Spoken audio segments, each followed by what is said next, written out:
merda l'uomo, e così sia.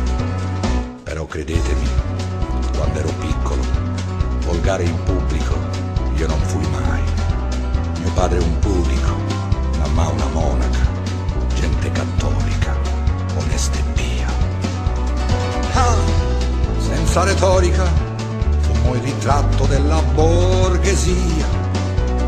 Ah, senza retorica, fummo l'esempio della borghesia.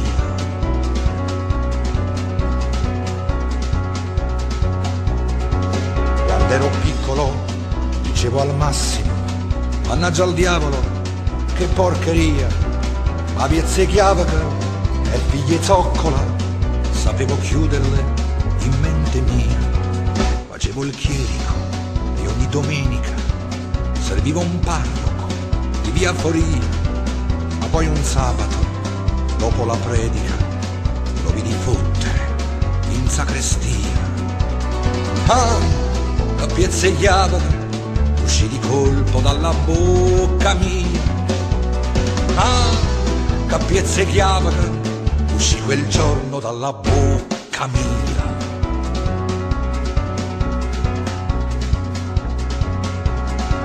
Ho fatto il classico ed in quell'ultimo anno scolastico, 76, per dare l'anima ad un politico, il voto minimo fu 36.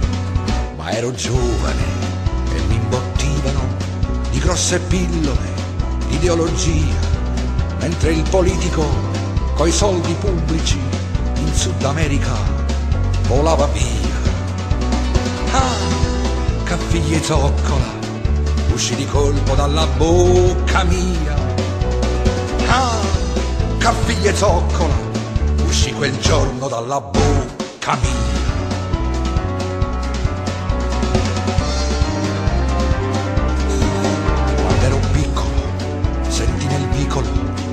Parole luride e le imparai. A merda l'uomo è stata l'unica che nel mio lessico non misi mai.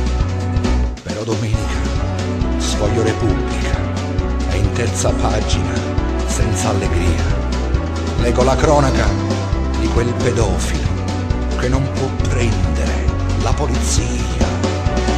Ah, si ammerda l'uomo, esce di colpo dalla bocca mia. Ah, si ammerda l'uomo, esce quel giorno dalla bocca mia.